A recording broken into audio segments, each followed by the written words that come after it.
I remember my dad laughing at me saying, you know, you're a bloody chartered accountant and you can't even do my tax return. And, you know, it was like you went to all that trouble and you can't even, you know, give me a free tax return. But, you know, taking the non-traditional path as an Asian is hard. I felt, no one ever said anything, but I felt like the black sheep in my family for a long time. Before we get started on today's episode, we would like to acknowledge the traditional custodians of the land on which this podcast is recorded, the land of the Darug people. We would like to acknowledge and pay respects to our elders past and present and the next generation coming through. Now, onto today's episode.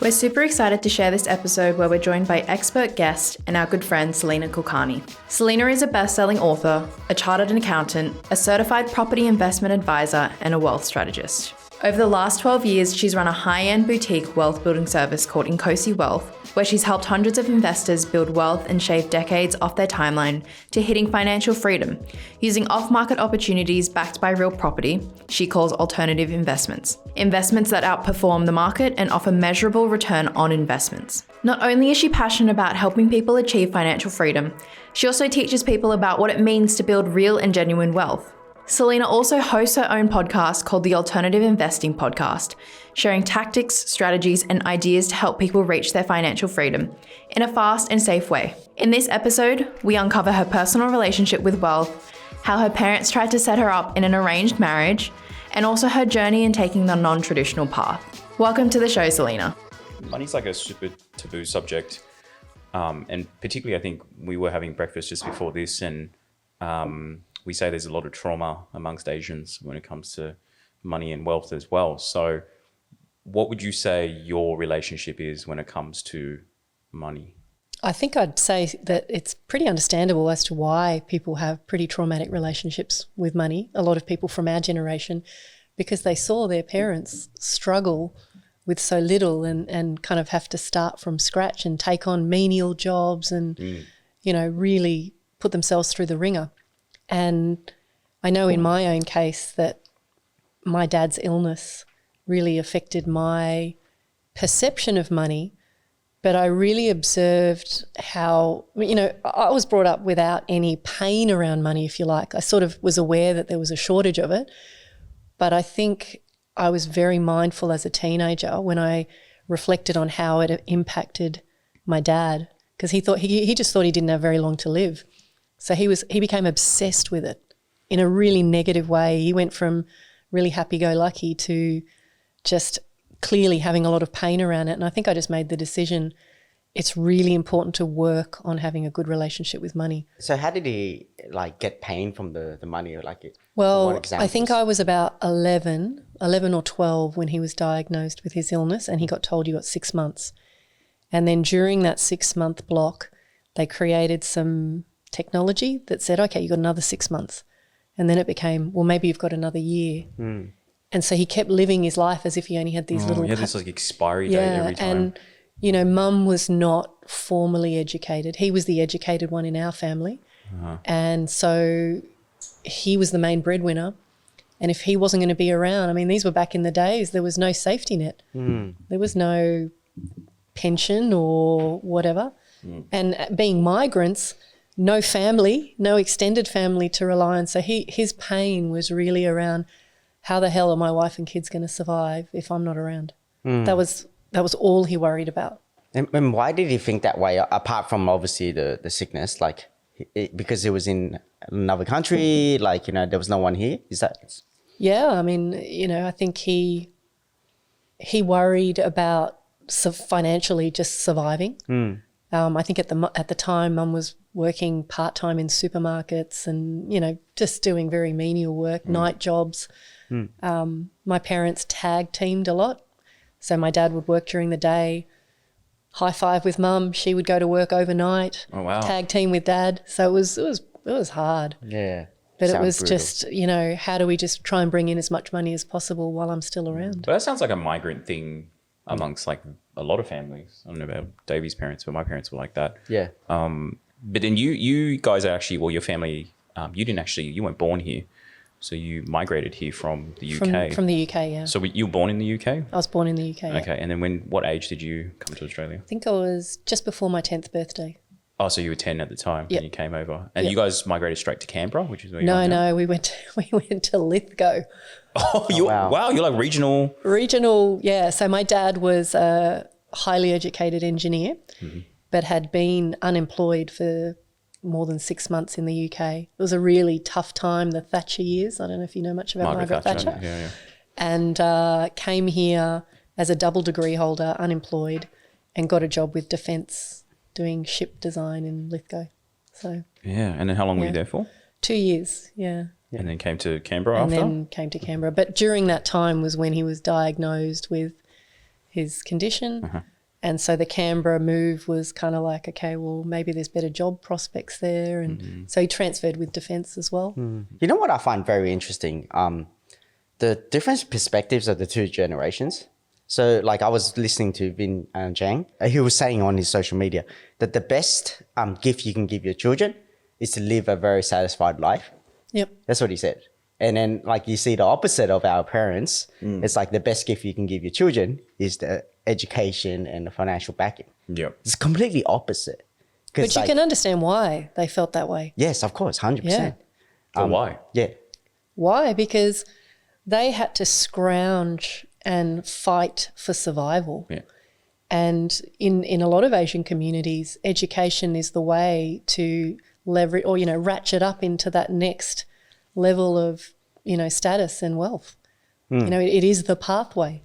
And, all Asian communities really understand and embrace that. Yeah, I think so. I think in Vietnam, like if you didn't have an education, you'd You'd be stuck. Yeah, you'll be stuck at that ceiling, like probably another bamboo ceiling. So you needed that education to push you over to the next, level. Do your parents push you from an education standpoint? No, so there was no question. There was like this underlying tone of education's really important. But the thing that my dad did a really great job of was balancing his expectation for, yes, education is how you're going to get out of poverty and into the next level.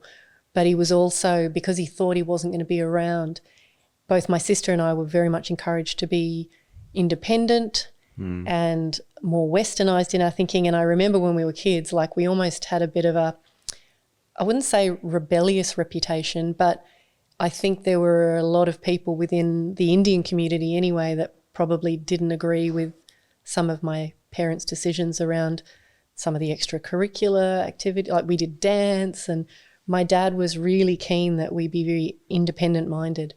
So from that stance, if I compare and contrast to very, very traditional migrant families, I think he was always trying to balance the, yes, you need a good education with you need to actually be really independent in your thinking, which he later was like, oh my God, I wish I didn't teach you that.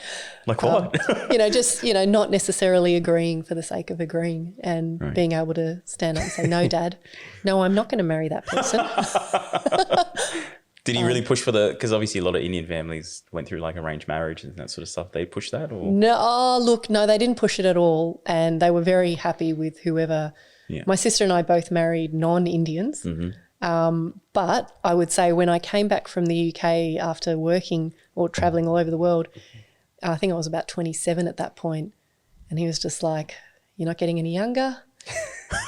Any chance you want any help with that? And I was just like, like a lineup. Absolutely not. I remember there was one guy that they wanted me to fly to Canada to go and have a look at. Have a look at. And I was just no. I was having to fly there to see whether his mother might think I was good enough for her son. I was like, I'm not flying halfway Oh, so they around. were assessing you. That's right. Yeah. Wow. Indian. Yeah.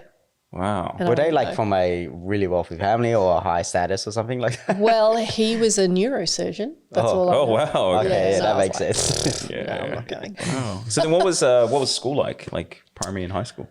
Look, I think in lots of ways it was idyllic. I grew up in a very tiny country village in the UK, and, on some levels there was definitely, I was the only brown person in town, very English country town. And so there was a bit of racism and things like that. But, it was great growing. It was very simple, and my parents did a really good job of always making us feel like we were spoilt and there was enough.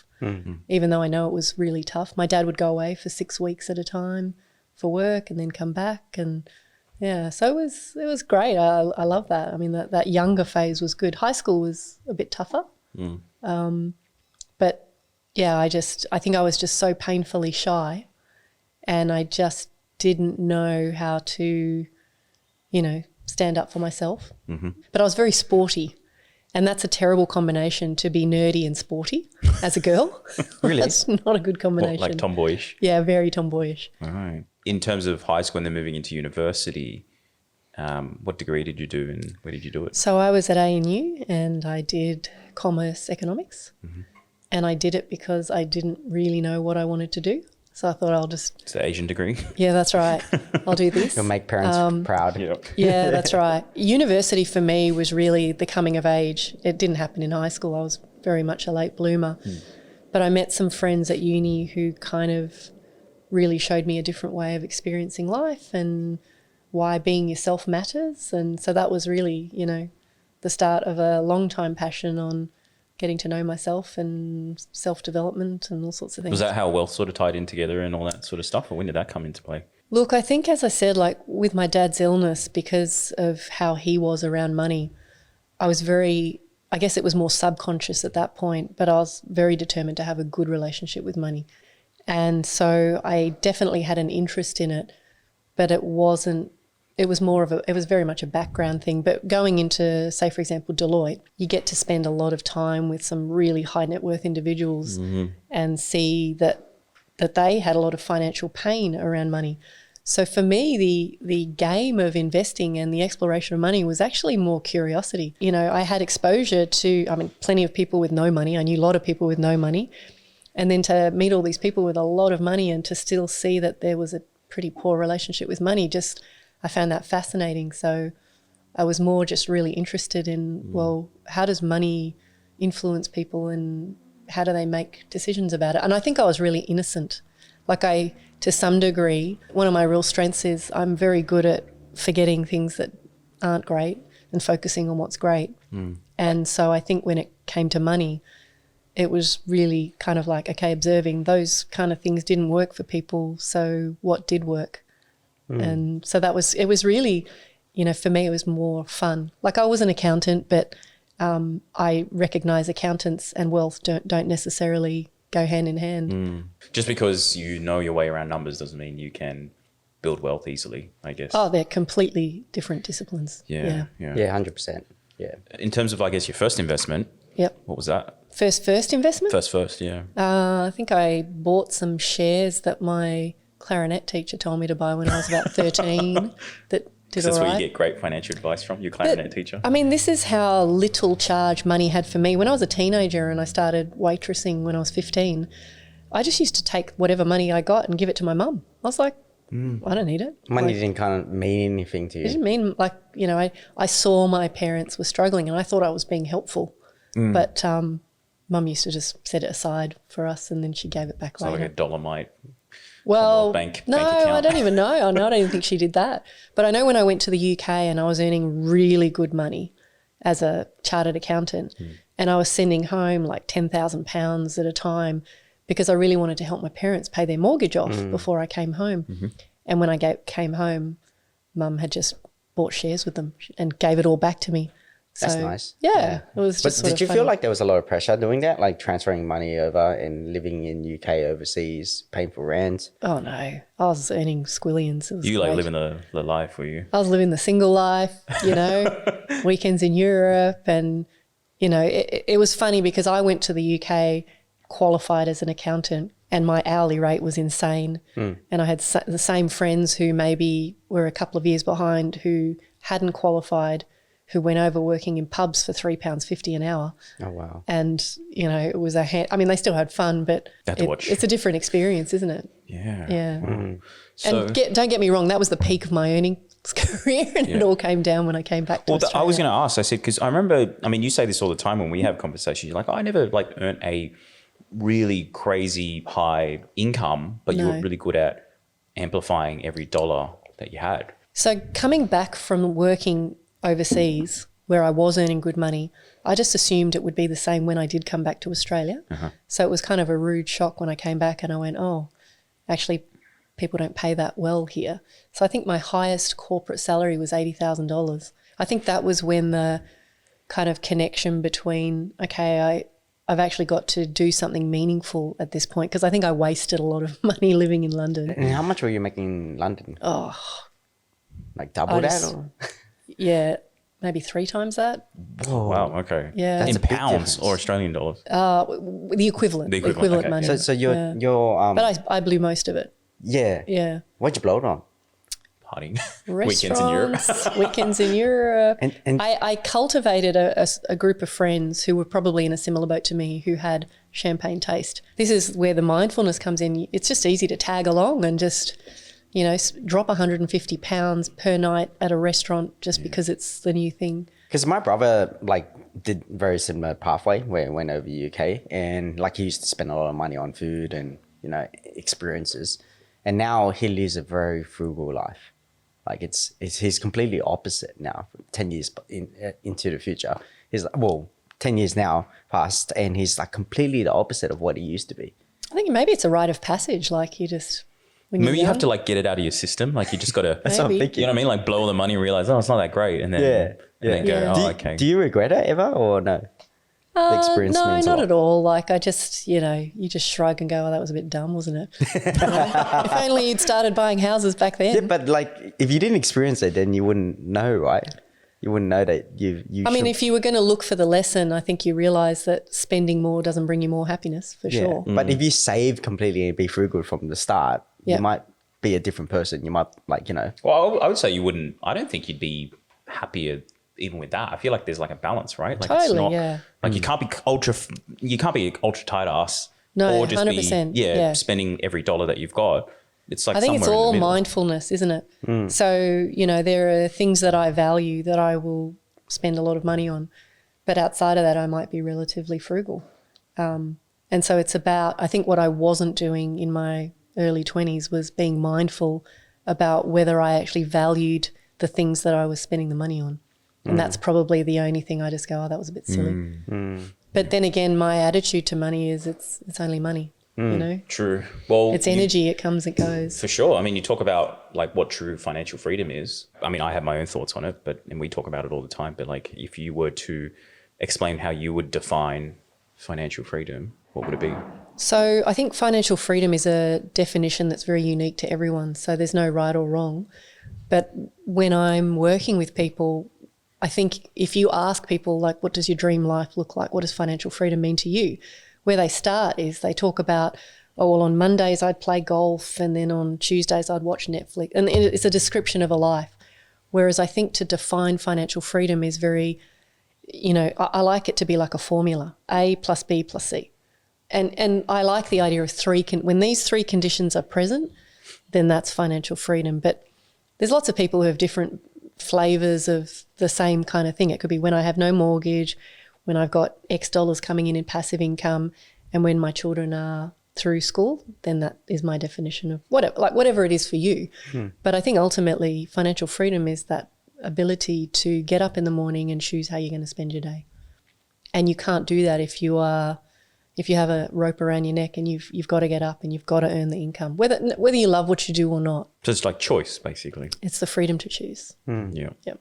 I feel in my experience, define financial freedom as when I earn this much, or when my net wealth is this much, therefore, I have financial freedom, or I have achieved something. And that goes back to the whole trauma thing that I talk about. And, I think a lot of people, because of parents and how they've sort of taught you when it comes to safety and risk, a lot of that is based on financial security as opposed to financial freedom, which means you have to earn enough to survive versus if you earn enough to live the life that you want to live as well.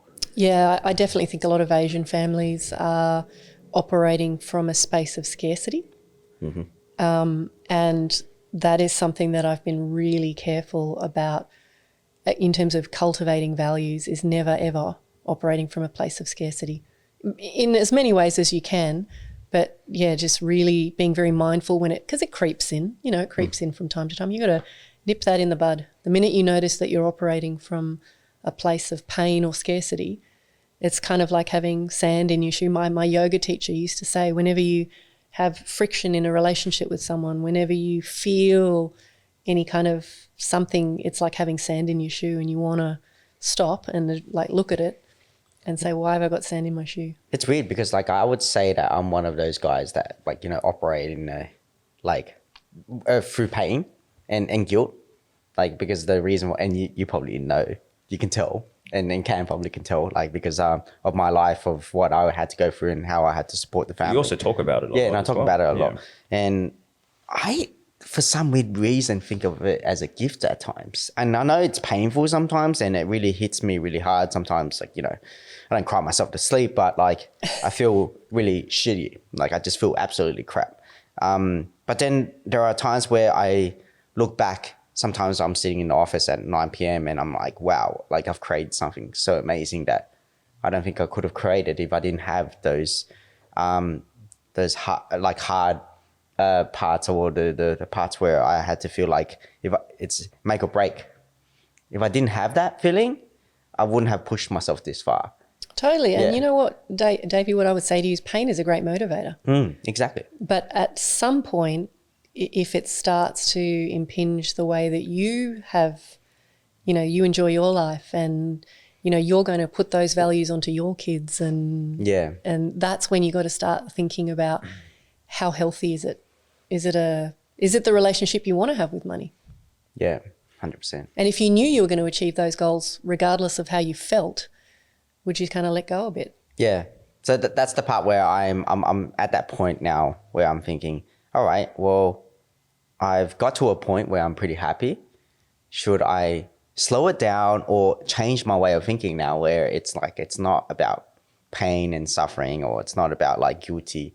It's about, do I really enjoy what I'm doing right now? And should I keep continuing doing what I do? So I'm trying to figure that out. It's going to take another year or two.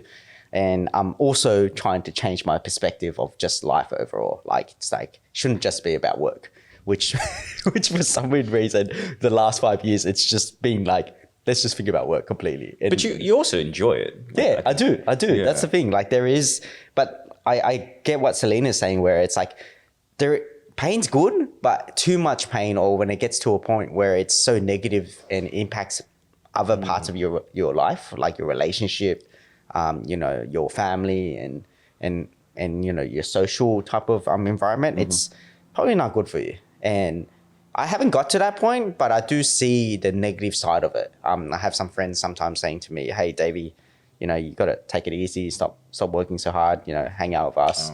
And I see my brothers sometimes sit down and have a chat with me and go, Davey. They say the same thing. No, they say even worse. They go like to the point where they say, Davey, like, we don't need this. Like, we need you. We want you. Your parents ever said something like that? Like just... My parents are, the traditional Asian in the sense of like emotions. They keep it to themselves. So they don't say anything to you? They would just watch. And I can sometimes see it in my mum's eyes that she doesn't, like, she's worried about it. But she also, I feel like she kind of depends on it too. So she doesn't want to. She needs it, but then she doesn't want you to. Yeah. Yeah.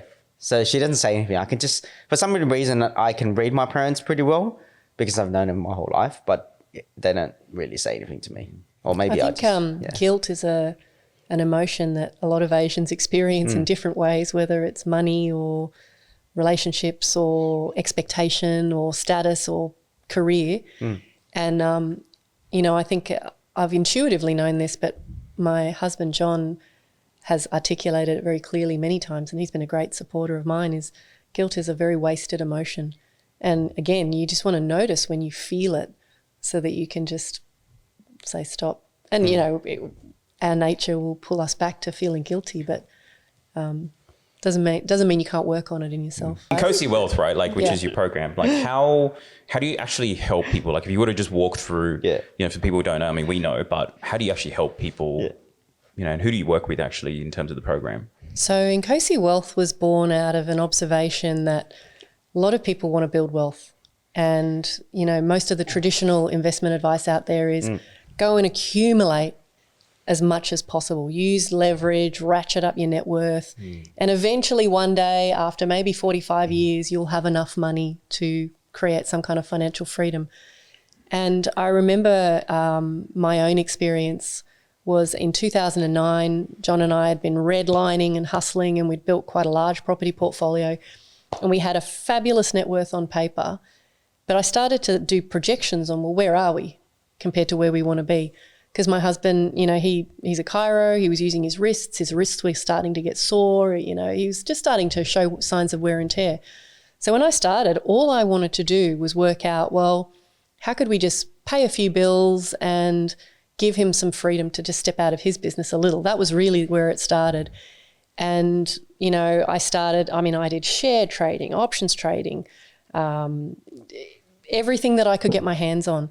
And it just became really apparent very quickly that the returns that I was getting with property were completely dwarfing, you know, everything else looked like a dwarf compared to the results in property. But I realized that the challenge was, even though you've got good net worth, there's no cash flow. I mean, it's beer money at best.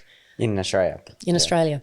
So I started to look for what else, and, you know, eventually stumbled across alternative investments, which for a lot of people conjures up all sorts of scary things. So I'm not talking about, you know, that end of the spectrum, which is your hedge funds and your seed capital and maybe your blockchain, which is high risk, high return. I'm talking about things down the other end. So alternative investments backed by real property. And what was exciting to me about those strategies was you can actually build a very predictable, sustainable cash flow now. And so I realized that if I just could divert a small percentage of my capital into those kinds of investments, it was game over really quickly. And so the reason I started Inkosi was because I felt that, and Inkosi, I don't know if you even know, but is the Zulu word for tribal leader. And I think from a wealth point of view, we're all trying to be leaders in our own tribes and families. Inkosi is the metric that we track inside our program, which is what percentage of passive income that you need have you achieved? So if your baseline living costs are $150,000 a year, what percentage of that 150 have you achieved? And, you know, what I really want to do is educate people on what these alternative investments are and show them exactly how to access great quality investments so they can achieve their goals in 2 to 5 years. Because the thing that I feel is most people who are trying to build wealth, they often already have enough. They just don't have what they own working all that hard for them. Very lazy assets. So, you know, Australian real estate, for example, is awesome for building capital. It's just not brilliant for cash flow. But what's wrong with being asset rich and, you know, not have much cash flow? Some people don't need that much money. Yeah. I'm just saying, instead of waiting till you're worth this many millions, back here, if you just start thinking about bringing in more cash flow to your portfolio, it could be game over from a financial freedom point of view decades sooner. So I'm not saying I still buy real estate, I still do developments, but the game is different now. It's shifted. It's more fun now. It's just a play. I think about like young people particularly. Like I remember I didn't get taught anything about wealth building or financial literacy in school or wherever, right? Like you said, you have to do a lot of self-education, unofficial self-education. And I know you've done speaking engagements with like youth programs, like for example, with like Brent Williams, your friend, Empower You, who's quite well known in the space with youth. What's the advice that you would give to young people who are just starting out who want to get into wealth building as early as possible? The funniest thing is the content that I teach teenagers is exactly the same content that I teach adults. Yeah. It's just that, you know, it's like anything. What I love about youth is they're just sponges.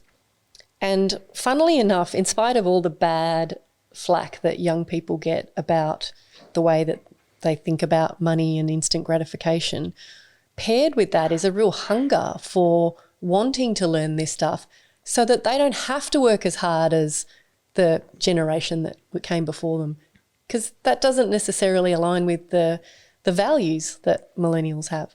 And so what's great about that is, you know, I talk about my 4 pillars. These are the 4 attributes, you know, your mindset, how you think and relate to money, like whether you have any pain, investment effectiveness, how good are you at choosing investments? Then there's knowledge, which is both education and wisdom. And then there's network and cultivating relationships and things like that, and stewardship, like basic stewardship. And so all of my lessons and content hang around those 4 pillars.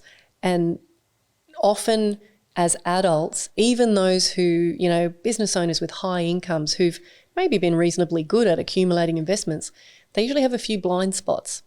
So the reason I started kind of going, well, where does that person have a blind spot? So say, for example, really high income earner has a small portfolio of properties and shares and managed funds, and on the surface of it appears to be doing all the right things, but something's off. And, there's ways that you can pull back the curtain and say, well, for the money that person has earned, they could be so much further ahead.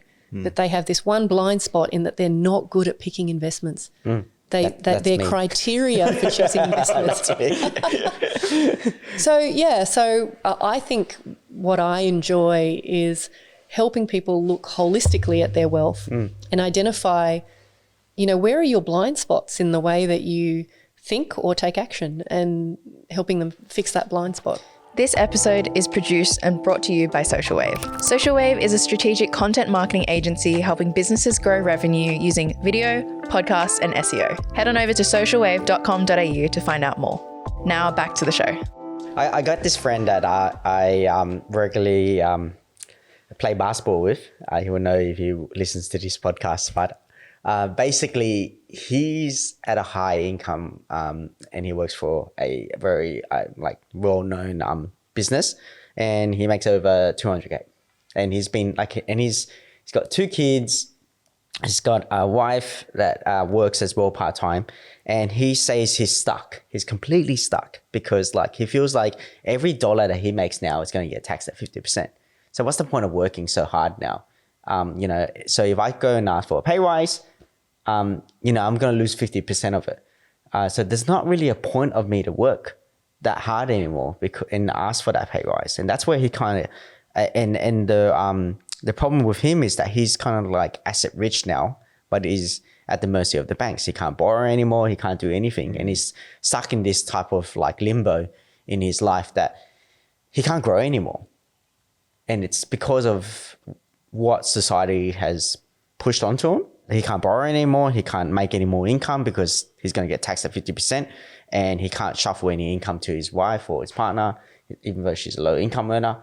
And he's just got to look after his kids as well. So that's kind of like where, and he's really, I wouldn't say he's depressed, but he just doesn't feel very happy about it. Yeah. And I sat down and I explained to him, it's because we were stuck in this, we'll push this type of education, and we weren't really taught how to build our wealth properly. And we weren't taught that, 5 years down the track of going on this path, you're going to get stuck at this point.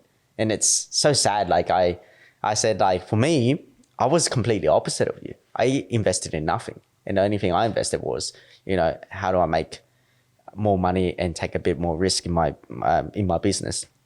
Because I thought I needed more high income. There's no way I could make a change in my life if I didn't have that high income. And so I would say for the first 10 years of my career, I was earning nothing. I wasn't really able to earn that much money. And I think, and I didn't have any assets. It's only after 10 years I started earning assets. And because I had a lot more income. I think that what you're talking to there is the problem that a lot of people have, which is they don't understand their choices. They don't actually understand how to do anything any different. So one of my personal beliefs is that when you work with people on the wealth side, you shouldn't be prescriptive. You shouldn't be saying, go and buy this asset or go and do this or that. What you should be doing is helping people understand their options. There's this option here, there's this option here. Because if you can explain to someone today the implications of their decision-making in 5 years' time, for example, it's easy to make a choice. But the problem is we look at wealth today and we don't understand our choices and we just do what everybody else does. Yep. People hit their borrowing capacity sooner. And, with wealth, there's no shortcut in that you've got to build capital first. But your friend is probably someone who would benefit greatly from knowing there could be this other way to look at wealth. And maybe he could take 10% of what he's got and put it over into alternative and replace his income, and then game over, or then he's got some choice. But people don't understand their choices, and that's part of the I think the frustration in the model at the moment. But people are also really obsessed with just wanting to know what's the best deal. Like, what's the one thing that I should do right now to get me to the next stage, or to, make a game over? Because I remember when in the early days when I was talking to you about it, I was the same. I was like, Salena, like, I know from a podcast perspective and even sharing your information, I was like, just tell people, like, educate them on the deals and that sort of stuff. And Show you're like, me the deals. You're like, it's not about the deals. It was like ages. It took me ages to wrap my head around going, no, it's not about the deals, because everyone's situation is different. You can't prescribe this is the best thing for everyone. Every person has their own circumstances. And so you say instead that you have to educate and learn and teach yourself and figure it out and be able to make decisions based on the context of your own situation, circumstances. If you understand the fundamentals, choosing the deals is easy. That's the easy part. But the thing is, like, and you've kind of nailed it. Like, if you're just starting to invest and you're in spring, your number one priority is, how do I create surplus so that I can even invest?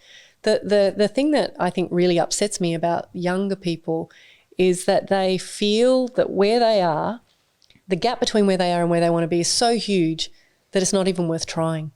Yeah, I felt like that. Yeah. And so what I do when I'm teaching young people is I'm saying, here's how you get, like, the fundamentals. Here's how you could get from where you are at 14 to age 21 and you've got $50,000 in the bank. And when you got $50,000 in the bank and you went out and you bought something like this, and then you did this, and then you did that. And so if you just kind of say, well, here are all the ways that you could be thinking, suddenly someone who's got, a lot of the kids that go through Brent's program, for example, they're not wealthy. They've got no family support. I had a very loving family, but I didn't get a leg up. All you've got to do is show them that there's hope. But the problem is you've got a lot of people who just talk about how to get to the top of the mountain when you're earning good money. Mm-hmm. But everyone has to start somewhere. Because that's not where the money's at. No, that's not where the money's at. Because most people sell it because they're looking to make the cut, the commission or the dollar for everything that they sell, right? Yeah. And I think the people who get left behind are always the people who are at the beginning, So the whole thing around stewardship, which is a very dead word in our country, no one even really uses that word. Stewardship means, how do you care for the money that comes into your world in a way that allows you to enjoy your life so you don't starve your lifestyle, but you also care for your future self. That's really what investing is. It's caring for your future self. I feel like Asians do it pretty well, I guess. Like, really? I think stewardship's probably, would you say, like they're very frugal, right? Frugal. But is frugal good stewardship? No, I don't think we invest really well with the money. And that's why I'm saying you've got to work out which of those pillars is your weakness. Yeah. Because you might be really frugal and you might have $2 million of cash in the bank. Sitting in the bank, Sitting in the bank. Yeah. I know plenty of people who do that. Yeah. We invest in the wrong stuff because we invest in what we perceive as the safest, least risky thing, which probably actually turns out to be a terrible thing. Bearing in mind inflation's at 12% or whatever. That's just eroding. Yeah, no, look, I think you've got to start with good stewardship, learn the fundamentals of how do you distinguish between a good deal and a bad deal. And then you move into, okay, how do I use leverage to get more traction? How do I do it safely? Yeah. And then you move into optimize. Because you will hit a ceiling. How do I optimize what I've got? And then you move into preservation. Yeah. But you can't skip a step. You can't skip from spring to winter. The cool thing about, the one thing that I have to say that, I have to give myself a pat in the back from 10 years ago when I was a kid, I decided to choose accounting. I feel like I learned so much. Yeah, I learned so much from not from accounting itself, but from my clients, because I just watch and see what they've done and how they made money, and I'll talk to them constantly. And I love talking to clients about, how they make money. Yeah. And they love talking about how they make money as well. So it's good. So I learned so much, but I'm curious on what you think about it, Can, because you don't come from an accounting background. And I thought you were going to call him a late bloomer. No. Well, I am. Yeah. And what you think about financial education, in No, schools? I think it's important. I think I've always been a really logical thinker. Yeah. Right? I don't get FOMO, to be quite honest. Yeah. I'm not a FOMO type. So I think that's probably an advantage that I have because I don't feel pressure to do things at a certain point in time. You know, I had a lot of friends mid to late 20s, you know, I'm like 33, 34 now. So this was like going back 7-8 years ago who were buying property at the time. And this was like at the peak of, well, we say at the time, the peak of like all the hype around buying property. I mean, it still is. And I had friends who were buying like 2 to 3, 4, 5 properties. And I don't think I ever felt pressure. I'm not sure why. But I would say it's partly because I, again, went back to, I was like, the maths doesn't check out. I was like, actually, it makes no sense for me. But partly also I was being selfish. I was like, I wanted to travel. So I didn't want to you had other values. Yeah, I had other values. I didn't want to shackle myself, I guess, in that situation. I always told myself, I said, after I come back from that year of travel, then I'll look into, you know, investing and building my wealth. And I think the big thing for me was really ironic is when I went traveling, I've said this many times on the podcast, I realized how little money I needed to live. Yeah. Right. And that was like a massive perspective change because I was living on $40,000 a year between myself and my partner. Yep. Right.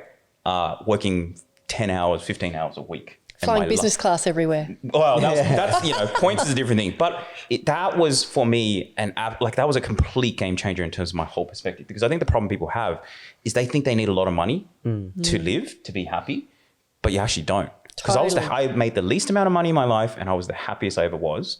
And so then coming back, and it goes to the whole materialistic thing society is, I was like, you don't actually need all that much money or cash flow. And then that's when I came back and COVID hit and we got to know each other.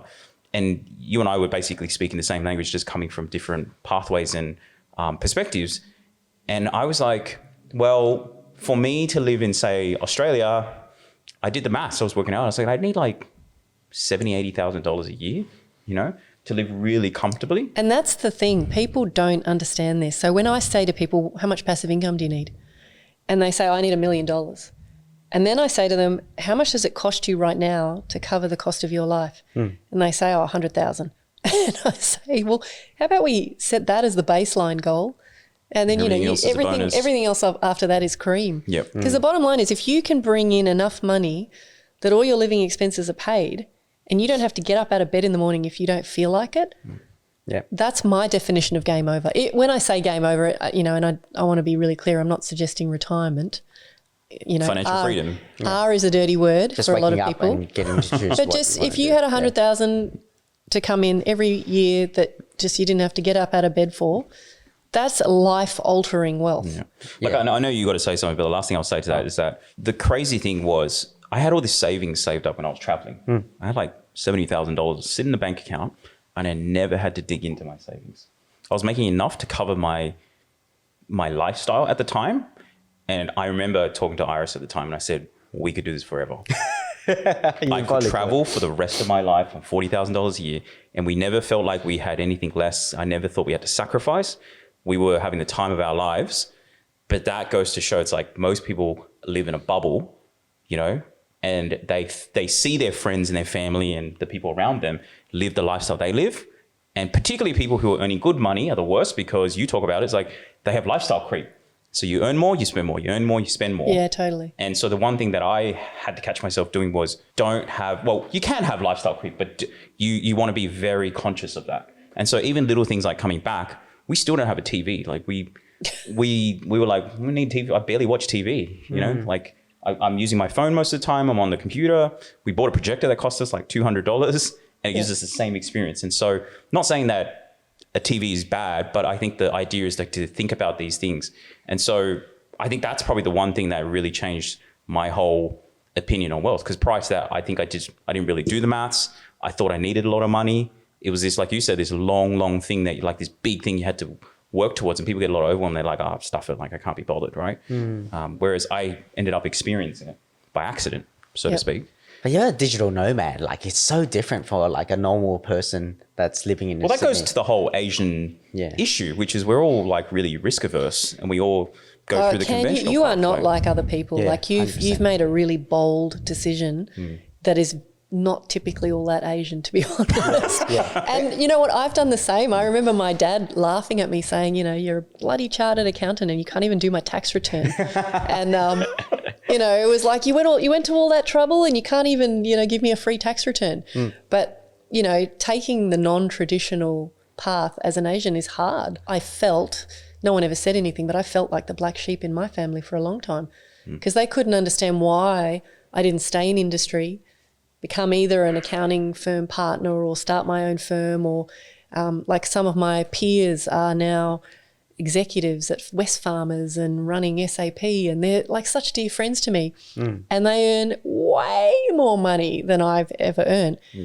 But the amount of blood they have to sweat for those jobs, and when we get together now, it's almost like, wow, I really envy your lifestyle, Salena. They say that to you. Yeah. You know, I and they can't see themselves getting off anytime we have soon. conversations. I don't know if you had this when you were talking to Salena.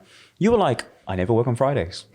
And then like, I'm taking a Monday off, you know? And it's like, I'm building my wealth I'll tell you, in I'm my older. business. I'm getting tired. Well, you always keep saying, I don't you're want like, to work that I've hard. already done the hard yards. You guys are going through it now because we're younger, right? But there is a good point to that, which is choice. Like you can decide, you know, and you've essentially made it. I mean, I don't know what your take is, but. No, well, my take no, I is wouldn't that, say that. like, I guess like it just depends, like in your personal life, what type of problems you have and like what type of cards you're dealt. And I think like you got to question what you really, really want. If, you know, building a empire or building something for your parents, something for your parents or something for your family or your kids later on down the track. Like the problem that I see with clients right now, what they tell me is that I need to think about the next generation. I need to, like my kids that I'm going to bring up now, I need to make sure every one of them can have a house, because right now the way I'm looking at it is that I don't think any of them can buy a house for themselves. You know, And that's what they're this stressed is a about. very charged topic though. So I work with some ultra high net worth individuals, and their biggest concern is the opposite of what you're saying. Their concern is that their kids are so entitled because they've had so much financial support that they've crippled them.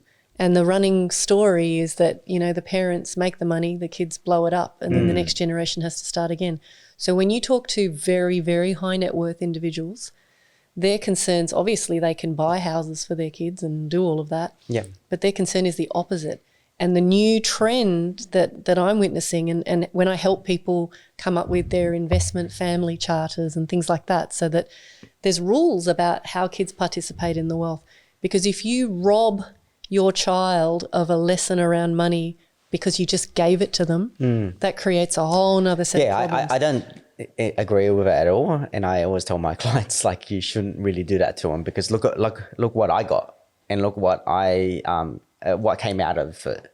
Like, you know, I didn't have anything. I started with nothing, and I just learned everything by myself. Yeah, but you have a lot of pain around that. Yes. So they might go, oh, well, we don't want them to end up like yeah, Davey. of course. Yeah, of course, definitely. Yeah.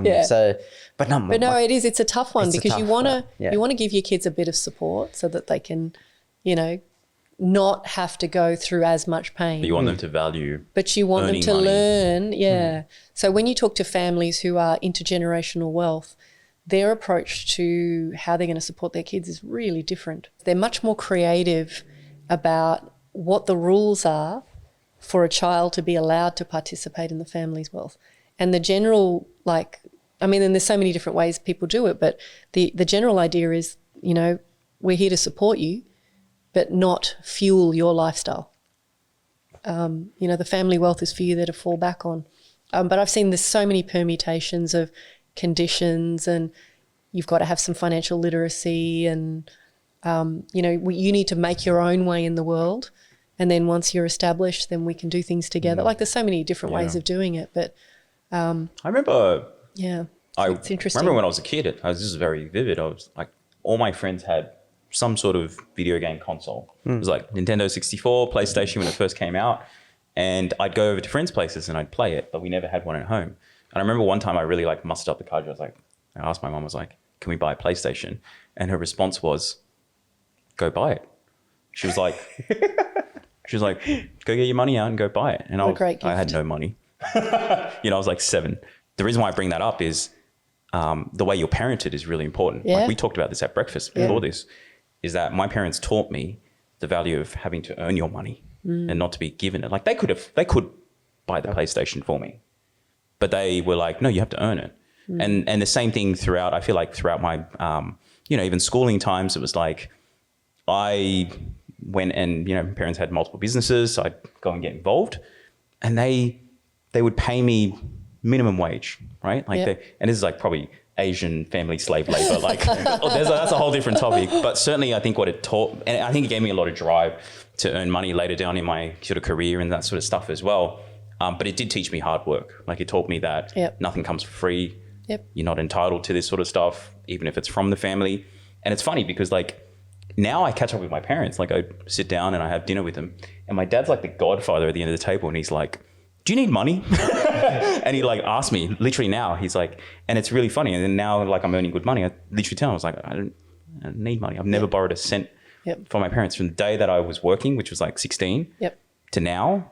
Well, actually, not until, recently with this property, that I had to borrow a bit of money. I had never asked or borrowed money. It was just... Oh, look, there's so much great content about this stuff, but I think there's an element of what environment do you grow up in, but you're also born a certain way.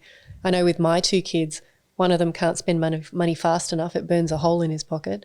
And the other one, will think twice about, total opposite. And so they're just born how they're born. Like, look at me. Like, I've never been taught money when I grew up.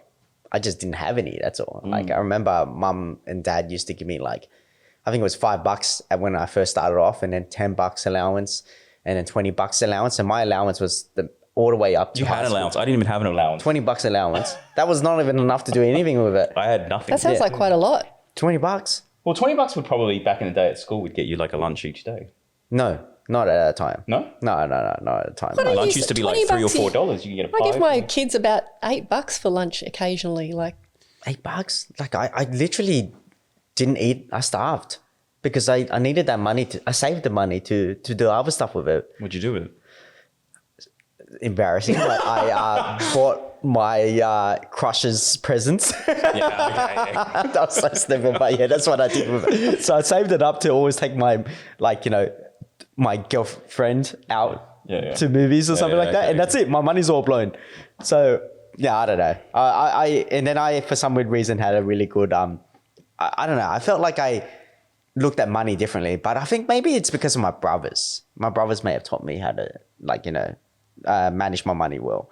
But I stuffed up so many times too. I did a lot of bad investments, and I also spent a lot of money that I shouldn't have spent as well when I was young, especially when I was going through those rebellious days. Well, I mean, even just like we talk about, it's just the fundamentals, right? Yeah. Like you just got to get the basics right. And I think a lot of people don't even know the basics. Yeah, but how do you get the basics? That's what I was trying to ask. Like, how do we learn this stuff? Because I don't feel like I learned it in high school. Well, I actually think to this day, and I'm like Salena will probably weigh in, it's a double-edged sword. Like the internet will give you now access to a lot of that knowledge, but then there's also a lot of sharks around. There's a lot of people who, don't have good intentions, and you could very easily go down the right pathway, which goes back to the whole thing where I say it's like, especially, and this is really tough for young people. It's like, how do you actually tell the difference between good information and bad information? Because it's not like there's no information, which we grew up with probably little information. Now there's too much information. So how do you actually find, like you said, the right education, the right information? Well, look, I think this is a really interesting topic because I feel the big challenge for newer investors is the avalanche of information out there, and there's so many loud voices who are taking people in the wrong direction. And so I think the big challenge is for you to actually discern what's useful and what's not. Like that's actually the challenge. And I know that like part of my motivation for working with teens is just without any motivation. Like I don't get paid. It's just to let me share what I know. And I think I said it already, but find people who have the results that you want and ask them how they got there. Like how, what were the lessons? And or it's like going back to if someone's trying to spruik something, ask them, do you invest in your own deals? And, that sort of stuff as well. How long have you been doing this? Yeah. I had a client once who I was helping him buy his first ever investment property, really successful restaurateur. And I think he went through the process with me, and we made a bit of a plan for how he was going to, accumulate properties over the next 5 to 10 years. And he liked the experience so much that he decided to set up as a property expert. And he was asking me to mentor him to be a property expert. And I said, it's not that easy, because you've got no benefit of hindsight. You've got no benefit of knowing Experience. what's a good deal, what's a bad deal. You've made no mistakes. You have no portfolio. So you can't put your hand on your heart and tell somebody who's coming to see you how to deal with their money, because you don't have a wide cross-section of experience. So, yeah, I think that's a good question. It's like, I think of that Gary Vee quote that he says, he's like, you put a basketball in the hands of LeBron James and your NBA, greatest player of all time. Yeah. You put it in his hands, or even in our hands, even though he considers himself a good basketball player. I hate myself. I think I'm crap. You're not an NBA player, even though you say it. But the problem in investing or wealth is you can't tell the difference between the NBA players and the amateurs. Yeah. And so you have to do the due diligence of asking the right questions. Well, I think that's an interesting point. And one of the things I was mentioning to someone yesterday was you could have the best deal, like that on numbers from an accountant's perspective is an awesome deal. And you put it in the hands of a bad operator and they'll kill the deal. Yeah. Then you could have a very average deal in the hands of a great operator, could be extremely lucrative. And so, especially in the space of alternative investments, everyone says to me, where's the risk? Why do these deals pay so well? Where's the risk? The risk is in who's running the deal. Mm-hmm. Yeah. And so you want to make sure that you have done amazing due diligence on the person that's doing the deal.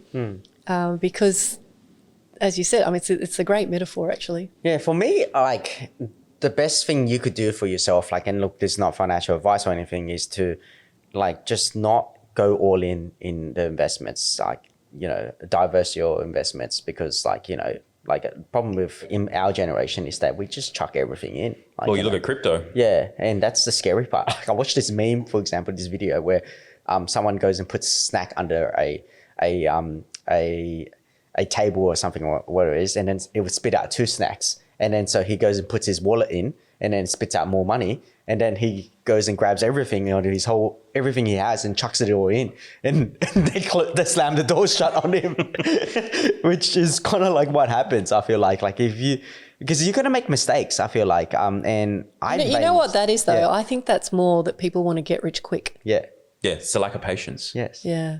Yeah, and they just go right in 100%. Well, it's like the whole thing. It's like people want the silver bullet. Yeah. They want, like, what's the one checkmate move that I can do that'll make it game over?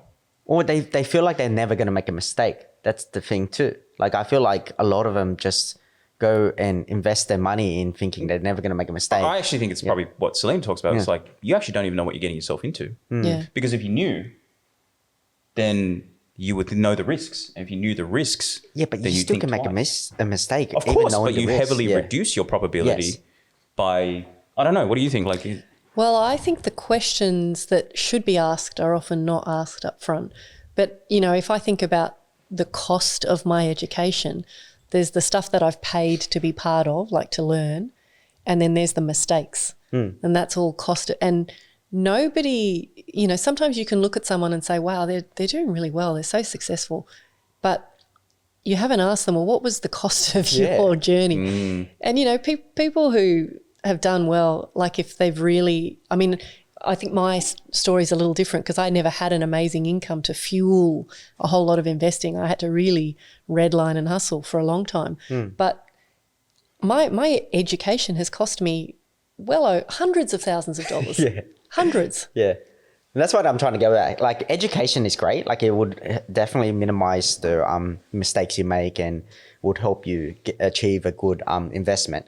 But I feel like in any investment, there is still risk, and sometimes it just goes pear-shaped. And as a result, you got to take it as it was just a learning or education. Well, cost. yeah. I mean, it's like you can't just say, I'm going to be a world-class chef. You got to be in the kitchen and you're going to cut yourself along the way. Yeah, right. Totally. And that's why I mean that you can't invest 100% of all you have. And I feel like sometimes in the people I meet, they just chuck everything in, and then they invest more than they can lose. And that's the problem. Well, that's just gambling then. Yeah, I know.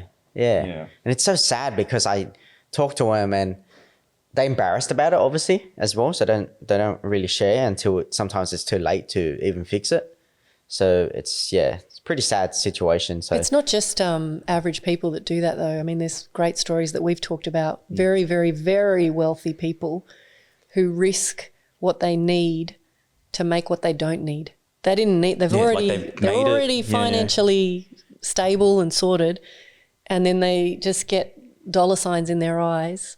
They think something's a sure thing, and they just risk what they have, which they actually need. So the greed is for the what other they problem, don't right? need. Yeah, totally. So lack of patience and greed really is, I think, the two biggest things. To sort of wrap it all up, I think the best thing to do is obviously you talk about education, you talk about like doing, you have to experience it, you got to do it. So do you have any other advice for people? Because like you said, the education you give to both the youth and established people is exactly the same. So I imagine the advice is all the same. Any other sort of parting words of wisdom? I think wealth is for everyone. Like it's not out of reach of anyone.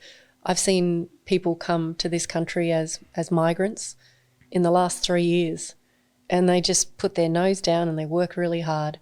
I think the journey of an immigrant is harder in some ways because you're dealing with acclimatization and everything. But I've seen too many people come here in recent years who just, working nights at Bunnings and packing shelves and day job. And then they do that and they get their foothold into some kind of piece of real estate or whatever. And within a short space of time, they've really set themselves up for life. And I think Asians are great at that. I think they're really, really good at that. So I think, there's no real sort of pearl of wisdom except for, it's within reach of everyone. And I think the Asian community understand that probably more than most others. So then if people want to work with you, I know you've got quite a specific criteria. Do you want to just talk a little bit about that, who you sort of help?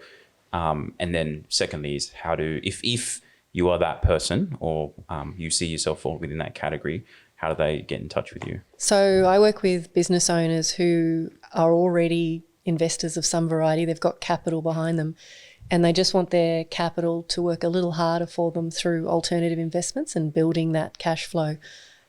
So generally speaking, it's not for newbie investors. It's for people who've got some capital to invest. They're welcome to just reach out to me. As I said, that's a very small community that I maintain, but the thing that I'm really excited about, which is more of a passion project, is I really am looking to create some kind of community for anyone who wants to learn more about wealth building and wants really practical, down-to-earth, common sense wisdom around this stuff. I'm going to be launching something in the next month or so that it's really going to be a project about helping everyone from teens to adults that just want to get unstuck. So I'm really excited about that. And you've got a podcast as well, obviously. Oh, yes. So, if you want to understand more about my philosophy, just tune into the podcast, which Can produces. It's called the Alternative Investing Podcast. Nice. Awesome. All right. We'll drop all the links in the show notes as well. But yeah, thanks so much for coming on the show. Thanks for coming. It's been awesome. Thank you, guys. Thanks for listening to the Level Asian podcast. Make sure you subscribe and leave us a 5-star review if you enjoyed the episode. And why not share it with friends and family who might enjoy it too? Also, make sure you head over to levelasianpodcast.com to join our email list and to receive the latest updates and get notified when the next episode drops. If you know a great guest we should feature, email us at contact@levelasianpodcast.com or DM us on our socials in the show notes. Catch you on the next episode.